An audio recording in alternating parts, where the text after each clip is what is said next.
Right, everybody, welcome back. This is episode 14. We are on Zoom again.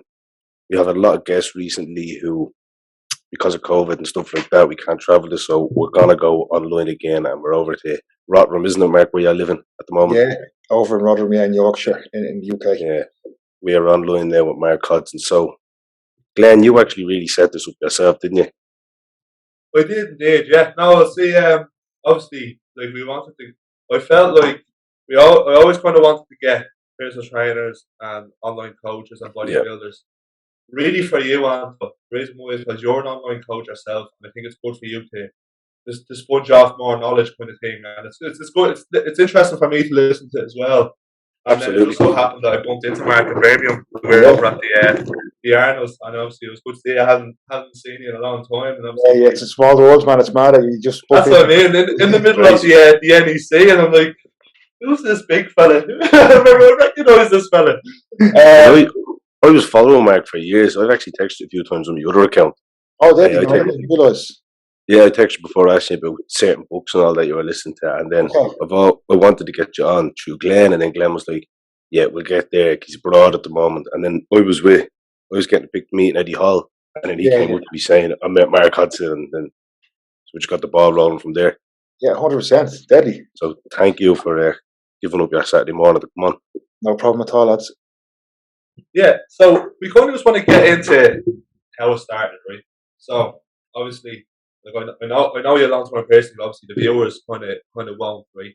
Yeah. So you started going to the gym, like obviously from a young age, and you progressed into bodybuilding. So where did the journey start for you? Like obviously you started going to the gym, and then what made you progress on further?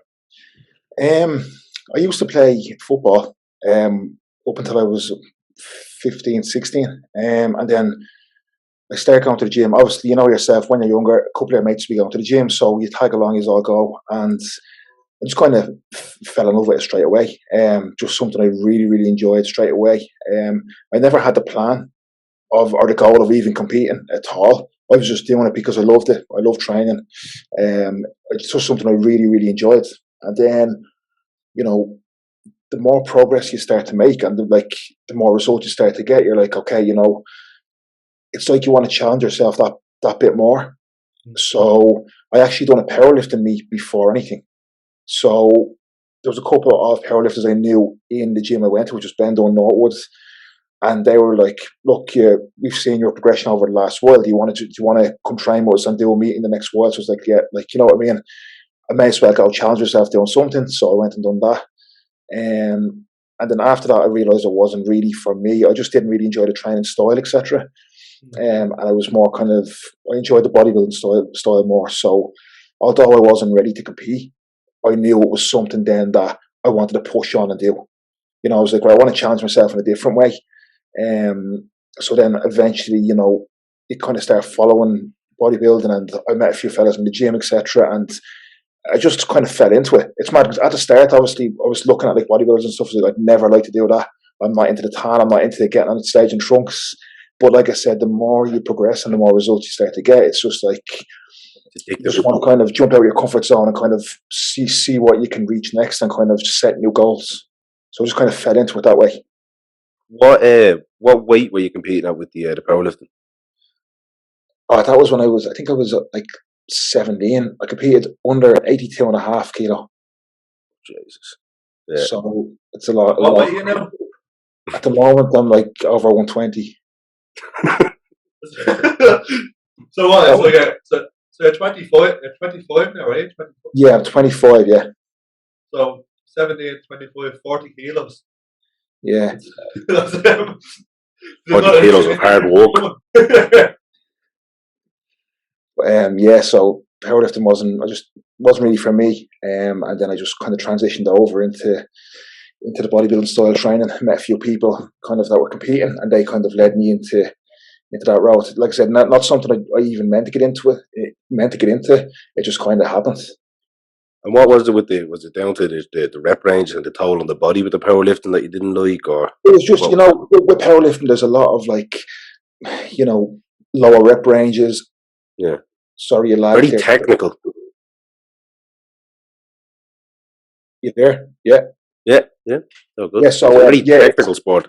yeah, and there's a lot of like long rest periods, and it's very slow. You know what I mean? And you rest in between kind of low rep sets and stuff. And I just find that I enjoy, you know, the hypertrophy work, shorter rest times, etc. And different rep ranges as well. Rather than I just found it kind of quite boring. That Yeah. style, I didn't really enjoy it. That's really all. I think when we had Laura on, who's the strongest female powerlifter in the Britain, she said you spend more time sitting around and standing around than anything else. Yeah. Really. I know Laura well, actually. Laura Yeah. started training when I started training in Bendon Norwood years ago as well. So she, like, I remember her before she even started training. And now look at her, it's, yeah. But yeah, it is. Animal. It's a small circle, isn't it? Like everyone pointing out. It's just Yeah. a small world, isn't it? It is. Ireland in general is a small circle. So, like, if you're into powerlifting, bodybuilding, etc., and you do take it serious, everyone kind of knows each other because it is pretty small. Yeah, absolutely. And in bodybuilding, because you went on to bodybuilding, you actually went on to be very successful. Bodybuilding, you won 2 shows, didn't you? So explain kind of the titles just for the viewers and what competitions you won. So I think I done my first one in 2016, which was kind of the equivalent of the Irish Nationals. So it was called the RBBF Spring Classic. So they have 2 shows. They have one in the April and then one later in the year in October. So I done that for my first show and I ended up winning it. And then 2017, I done the RBBF Nationals in the October and then NABA in the October. I came second in both of them. Then I qualified for the European Championships then in 2018. I went to that and I came 5th. I'm sorry, this is all juniors because obviously when I'm doing these, I'm still like, 19, 20, 21. Yeah. Then 2019, I done, sorry, after the Europeans that time, I done body power as well in 2018. I think I came 4th there. And then 2019, I done the Arnold Classic in Barcelona. And then I won the Irish Nationals then the week after that, or a few weeks after that. So I've done a few, but now I am out of juniors. So I'm taking a few years off to actually gain the size I need to compete kind of in the open classes with the bigger boys. Yeah, it's a whole different ball game, isn't it? Yeah. And what is juniors? Juniors is under 23s, is it? Under 23s, yeah. And that's so. What you said was you're taking just the time off, just obviously, just to kind of catch up, kind of thing. So you kind of level with everyone else, kind of thing. Yeah, mate. So, like, obviously, if you're a junior, you're going to be a lot smaller than guys who are like in their 30s who've been doing it for like 10, 15 years. So, like, I'm taking a few years out to just gain the muscle I need to step aside them guys who've been doing it like 15 years. So last show was 2019, and I won't be competing until 23. So 4 years, I'm taking off completely. See the lads who are more time off. You're going to go back in 2023. Yeah, that's going to be my next show. Yeah. That's a lot. So see the lads who have the experience over you, the lads who are already into that division. What weight would they be now walking around at?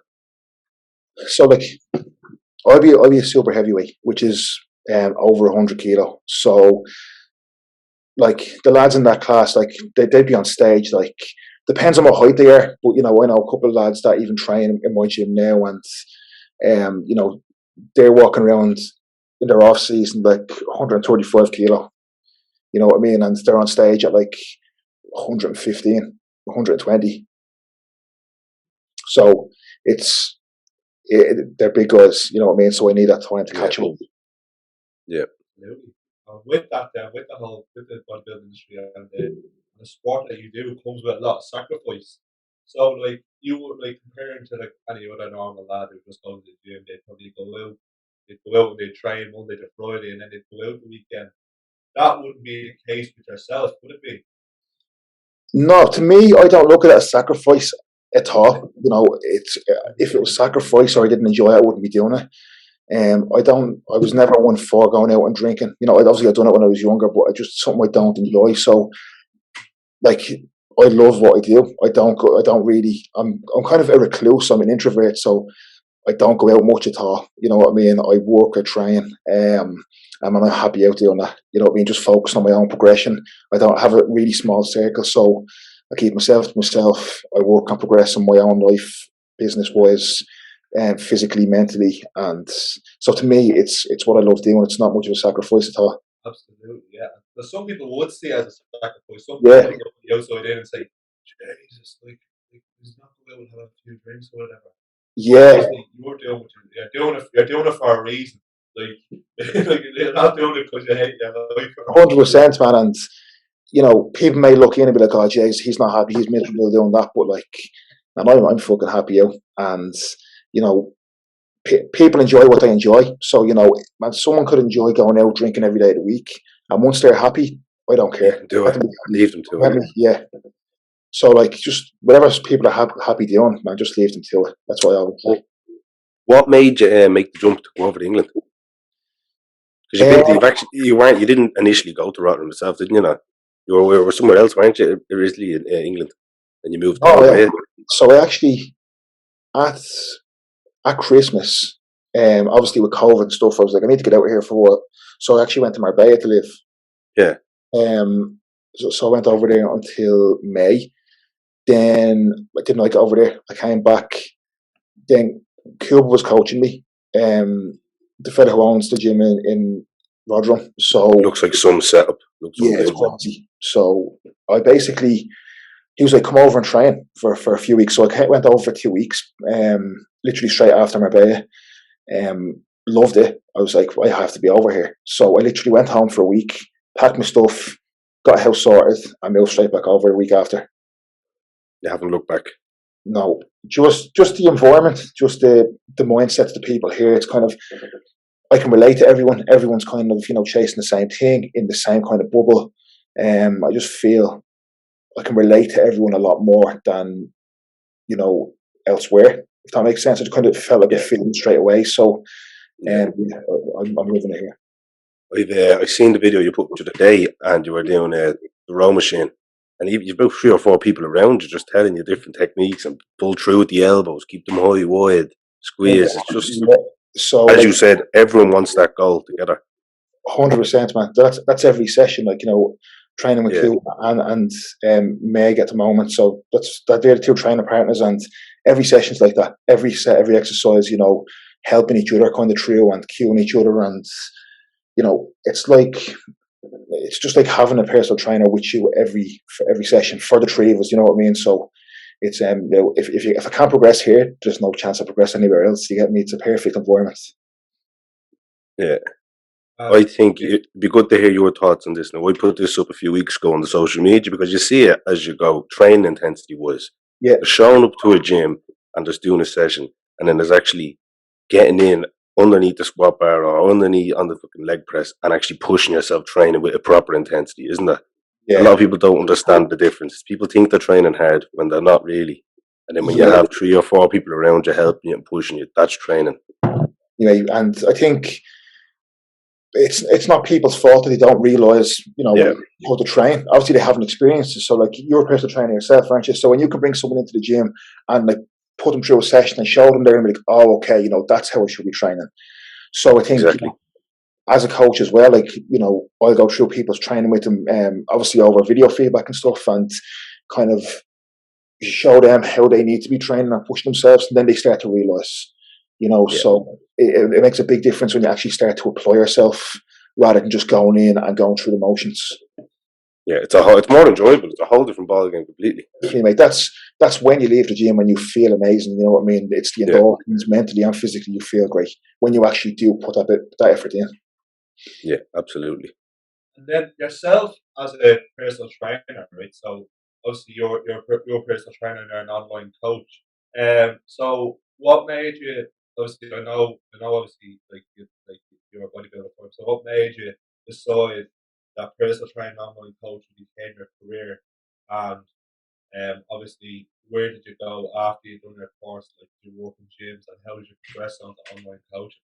Yeah, good question, man. So obviously, like, man, I've been studying this off my own back and just learning since I started the gym. So like since I was like 15, just doing my own kind of like learning stuff. So I just kind of fell in love with learning about nutrition, training, everything. So, it's just something I really, really enjoyed. I actually went and done a business degree in college, thinking I'd use that, but I just reverted back to personal training and actually, going and helping people with the knowledge I knew. So I went and done my course and stuff so I could actually go and become a personal trainer then. And I worked on the gym floor for like 2 years or so. Where did I start off with? I started off in Drumcondra Flyfit. Then I went to FBT in Swords, and then I went to Fire out in Blanche.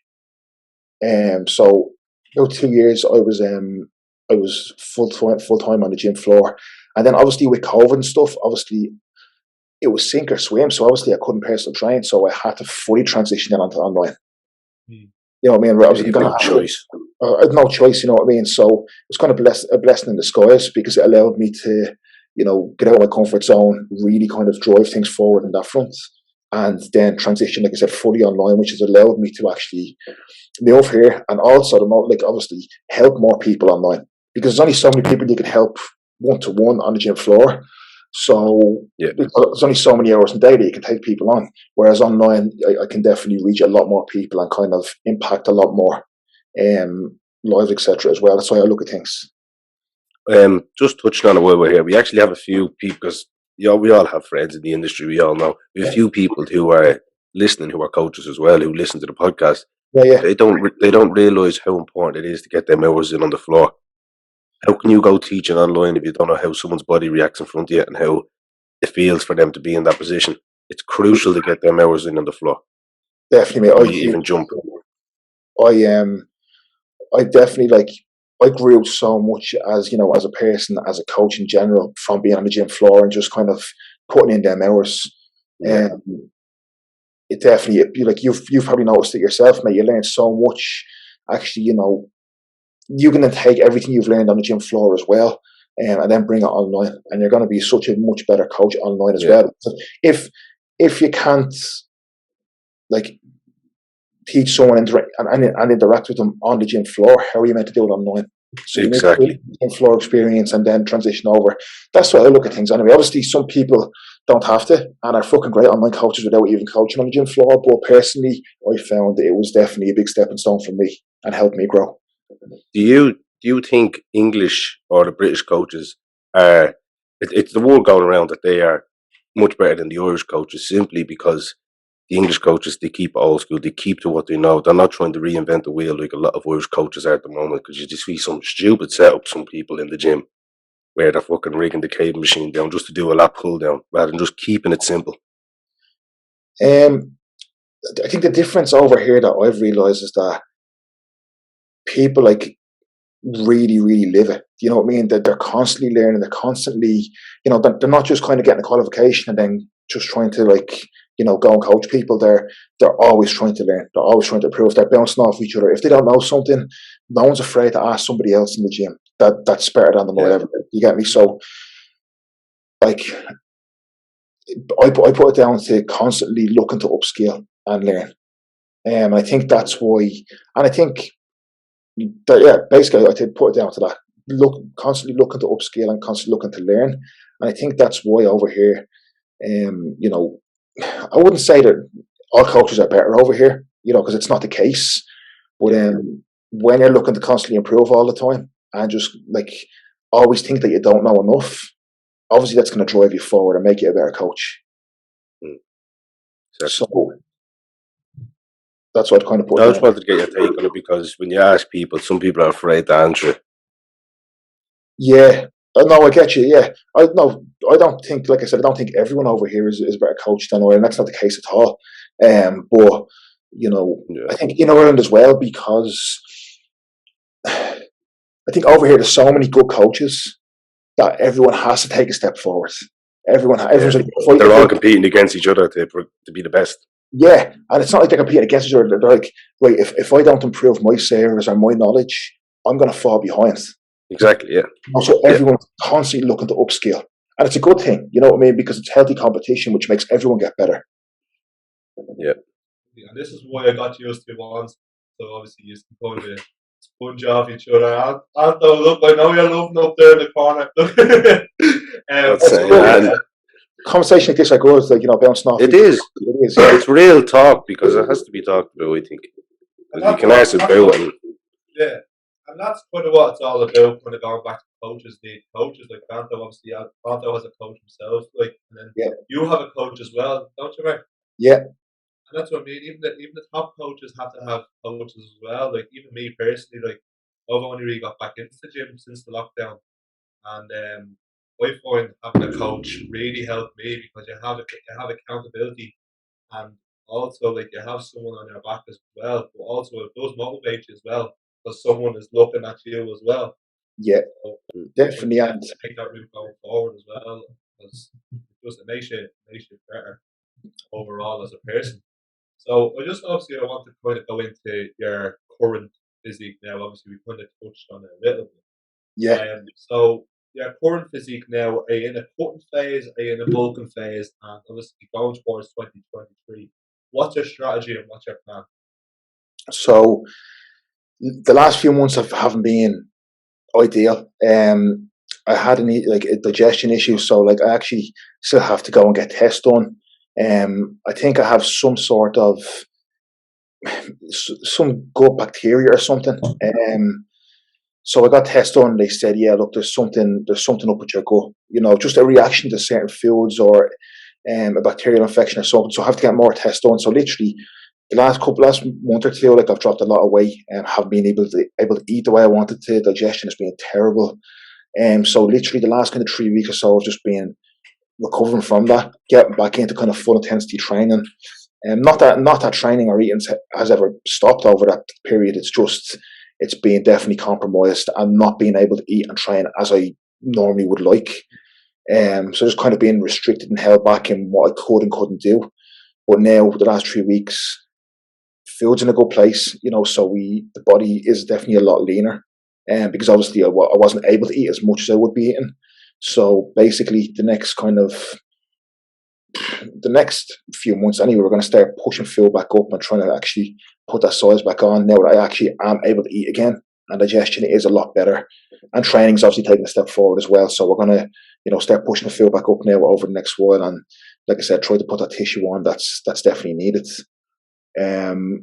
So 2023 is what we'll aim for to compete, and until then it will be just periods of pushing the food up, trying to obviously, you know, add on tissue in that time, and then periods as well of actually taking a step back, having little mini cuts when needed, and pulling off body fat, and then going again. You know what I mean? So instead of just pushing for fucking a year straight and just, you know, because obviously if you push food for a year straight, you know, appetite's going to go. You're not going to be able to do that. So it's periods of like pushing up for, you know, 4 or 5 months, then pulling back for a few weeks, and then going again. Yeah. So man, your size, what kind of maintenance calories would suit you? Because obviously I know, like it wouldn't just be like kind of normal size lad where, okay, right, 2,500 weight would suit the regular size person. So what would your macros be in around? Obviously it depends on the point, but what kind of maintenance, for example? So now at the moment, but maintenance for me kind of, which was a couple of weeks ago, was in around like 3,500, I'd say. 3,008 around that. Yeah. And like if I'm like deep in the off season, like I'll go anywhere near 7. Yeah. So, you know, even when I'm in a deficit, calories aren't crazy low. You know, if you tell some people that I don't, like if I'm dieting on 3,000 calories, like that's a lot of calories still. But you know, when you take into account, like, you know, I'm heavier than most people, I'm taller than most people, so for me that is like pretty low considering what my body actually needs. Yeah, I mean, I'm 6'2". Yeah, Jesus. So you're not the average man, so your calories would be a little bit higher, as you said. Yeah, they're going to be a bit higher than the average person. So, but then that's why I need so much to grow as well when I'm really pushing forward. So it can be frustrating because it's obviously, I'd rather die. Getting that much food in is is a nice, but look, it is what it is. We Yeah, have. do you reckon you're force feeding yourself kind of? Oh You hit yeah, them up to 7,000 calories was. big time, man. Yeah, that's just what it is. But again, it's part of the process. You have to go through all these little phases. You do see people when they are hitting them calories, they're getting up mad early just to get a meal in. Would you be in that case as well with it? Yeah, I try and kind of keep, like I said, I try to keep that routine all year round anyway in terms of bedtime and wake up time. So once I'm in routine and once I have that bedtime, wake up time, I can structure the meals out evenly throughout the day and I know exactly when I'm eating. So I think routine is key because if you just get up at a random time and you have to fit like fucking 6 meals in, but you've woke up late, you know what I mean? You're trying to cram them. It just becomes a hassle. Whereas if you know what time you're waking up, you know what time each meal is at, it makes things a lot easier. I was about to touch on it there when you said with your digestion problems and the bacteria infection. Your head, like I noticed with me when I'm making food and all, if I've no appetite when I was ill the last week or so, because I couldn't get me regular meals in the certain times, my head was gone just because I couldn't eat. It had a simple fact that I fucked up everything else. It's crazy. It's absolutely crazy. I always find that if you're in control of nutrition and training, everything else runs smoothly. Yeah. Because mentally and physically you feel great. So once that's the case, everything else runs smoothly, and outside of that. That's what I always say. And that's like I said, another kind of reason. So obviously I want to touch on obviously after 23, just kind of your goals for the future. So obviously like not just 2023, but as a whole, we're going to give you like let's say we're going to give you a 5-year plan. What goals would you like to achieve in the next 5 years? Jesus, man, these questions do be. I'm very detailed in questions. Let me take down the little notes on my phone the whole time. We're just trying to get the best out of you. I mean, it's like a therapy session. Oh yeah, no, it's good. Well, my goal all the time is just wanting to be better. Look at the progress like every day, regardless of if that's physically, like I said, mentally, business wise. I'm always looking to take steps forward. You know what I mean? So after 23, like that's just my next show. I just look at once that's over, Grant, right, what's next? When's the next show? What's the next business opportunity? What's the next thing I can aim towards? So it's just constant progression, mate. There's no kind of end to what you can do on any front. I think as well with this industry, you can't really plan on anything can happen. Like COVID, for example, you may have a plan in place, but just like a flip the switch, something else might pop up. So like it's just taking every day as it comes, really. Yeah. So like I said, I don't like thinking too far ahead. I know what my next goal is. Like competing was, for example. So I'll aim towards that. Once that happens, I'll reevaluate. I'll see where I land in terms of placing and stuff, and I'll reevaluate everything and see where I need to go from there. You know what I mean? Whether if I need to take another year or two off to get to where I want to be, or whether it's just see where I land, then see what I look like, see what I come up against the others, see where I place, and then just reevaluate and see what the next step is from there in terms of competing. Well, is there any like as I say, like in the next 5 years, is there any like shows, right, or any like competitions that like you like they're like, right, I want to do this show, like a certain show, like obviously a highly accomplished show. Is there anything like that you want to do? Like that's kind of like a dream. Well, I think everyone that compete, I think their goal is to become a pro. Yeah. So win a pro card, and all I can do is just keep doing what I'm doing, keep progressing. If I keep making the improvements every year, if I'm good enough, it'll eventually happen. That obviously would be the dream. But again, mate, you can't that is the goal, that is what I want to achieve, but you just can't call that. You just have to, like, bodybuilding is very subjective, so it's not like you go and you score 2 goals and you win. You know what I mean? You're against other people, and it's just what the judges kind of want on the day. So it's difficult in that way, but that obviously would be the goal. So obviously there's certain shows that you can do around the world, like pro qualifiers and stuff. They have to go, but they're big shows, mate. And again, we'll see where I land in my next one, and then I'll see what the next step is to possibly, push on towards one of them. We'll see. I actually have another question, right? Go on. That's at the top of the grade point here in the old noggin, right? So obviously you see, like, remember Ryan Crowley, obviously he tore his pec there a couple of months ago, like very, very gruesome injury. Yeah. In your experience over the last few years, have you had any injuries, any severe injuries like that? Like obviously as a result of the bodybuilding? I tore a hamstring before. In one of my preps, that wasn't nice. It wasn't like a proper tear off the bone. I didn't have to get surgery, but it was nasty. That was not nice, man. I done something to a pec there a couple of months ago. It's all right now. It wasn't a tear or anything, just a little niggle. I popped my adductor a couple of months ago as well. Again, they're not really bad. They're only little niggles, but like thankfully I haven't done anything like Ryan, where he tore his pec off. I haven't done anything that severe. Touch wood. You know, that's just the nature of it. Like, as safe as you are in the gym, stuff like this can still happen. Absolutely. You know what I mean? Exactly. Yeah. Even at the Arnold's, we actually stopped and talked to Ryan, and Ryan actually was having a conversation with us, and he was actually saying, He's a lovely person. Anxiety about even lifting as much. Yeah. So that's psychological factors could go in there when you have an injury like that. Oh man, I can only imagine what he feels, because even when I did my hamstring that time, like even now, this is like what, 3 years later, and like, man, even when I'm deadlifting or RDLing or something, man, my mind goes. I haven't been like, I find it very hard to progress them movements now, because when I'm going down in an RDL, like, it's very hard for me to have that aggression of like, right, you know, get back up, because when I'm going down, I'm thinking, oh, this better not snap. It's always in the back of your head, yeah. Yeah, it's like a mindfuck, and I'm only starting to kind of get out of that now, but it is always there. It's do you think it's going to happen every time?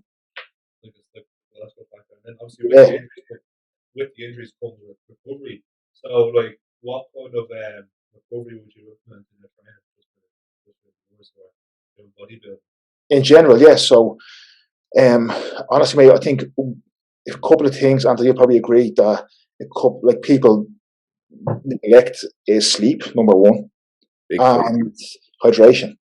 It sounds so simple, but like, people just neglect them so much. They don't pay any attention to them. They're the two number one factors. Sorry, they're the two number one. They're the two main factors for your recovery. Obviously, your food as well, but actual proper sleep, proper hydration. If you don't have them two in place, you can be doing all the sports massage you want, all the cryotherapy, whatever, but nothing's going to matter if you don't have the basics nailed down. I think that's it. I wouldn't even say they neglect it. I wouldn't. I wouldn't say they even neglect it, but they look into too much fancy shit. Like, oh, I'll spend the day in the recovery room here doing fuck up your legs that you barely even trained, and then they're not neglecting. I just think they're focusing on too many other things that will not impact it, and you need to keep it old school and keep it simple.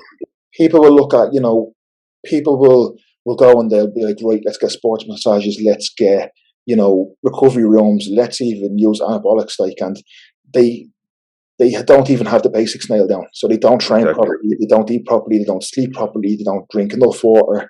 So the basics have to be nailed down before you even go and look elsewhere for any other sort of, recovery or whatever. I think I had more with Glenn actually in the Kulak recovery room when it was a Friday we were going. Oh, don't start. And Glenn goes, yeah, I'll go with you. And I was like, why are you wasting 50 quid? You didn't even train this week. There's nothing for your body to recover from. And it was actually annoying me, and no one understood. But you'd understand what I mean, where people are getting on this rather than focusing on the little things. Yeah. And you're a bit annoyed, aren't you, Glenn? Well, when was this actually? That was about last year. Lockdown, was it? Yeah. Yeah, you annoyed me that day because you did fuck all training was. I'm not gonna lie to you. It's not like, again, like, whatever people want to do, let them do it. But if they actually realised how good they felt after proper sleep and proper, everything else nailed down, they wouldn't even need the recovery room. Of course, yeah. It's mad. 100%, absolutely. And you're oh, sorry, Glenn, go on. No, you go ahead. Sorry. Your daily your daily training was, what would your week split be? Like, how would your training split be throughout the weekend? Obviously, you don't want to talk too much as respect for your coach and stuff like that, but yeah, obviously he has his secrets. But what would it roughly be? Rest days and rise like that. Which days would be what? So at the moment, we're doing two on, one off. So we're training twice, rest day, and that's the way it's working. So obviously, every week it's not the same rest days. So we just follow basically 2 training days on, 1 off, 2 on, 1 off, etc. What way is it working? We have let me see. So tomorrow we have legs, then we have push, and then we have rest. Then we have pull, then we have hamstrings, then we have rest, and then we have push, then we have pull, then we have rest. So it's not the traditional split. It's tailored around kind of what we both need at the moment in terms of to develop. You know what I mean? So it's not kind of just a normal split. It's kind of tailored to what we need. How would that be updated weekly, as you said, to see how we're progressing? After every check-in, you probably do evaluation of the plan in place. Hey, we run programs for like 6 months at a time. Like we'll run the same movements every single week until we can't run it anymore, until it stops progressing. So like we started this program like 5 weeks ago. We'll probably run this till like March or April. And just milk what we can every single session and just look to progress. Like most people will find that boring, but going in every session and looking to improve on the last week, man, that's all the excitement I need. It's just chasing progression with everything you do. Deadly. Hit the nail on the head. I kind of covered all my questions. I don't know about yourself, Anton. Yeah, that's really it was.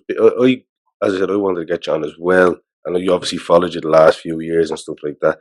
Yeah. That was the best thing I've seen, was that video you did with the protein, when you mix it up, stick it in the freezer, and it comes out nice and hard. Oh yeah, unbelievable. Unbelievable.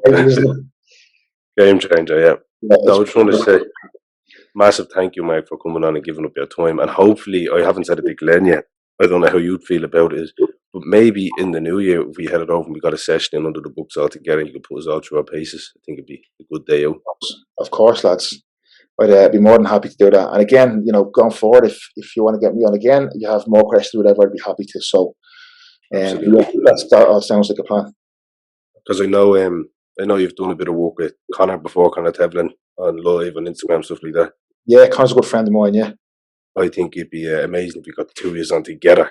Yes, just bounce off each other. That'd be a good one. Yeah. After we get a horn there in the corner, Oh, thank you a lot, Mark, for giving up your time and coming on. No problem at all, lads. I appreciate it. Thank you for having me. Thanks very much again. Have a lovely weekend, all right? And Glenn, do you want to finish it out? Yeah, do you want the old trademark sign off? Go on. Thank you, man. Good night. Right.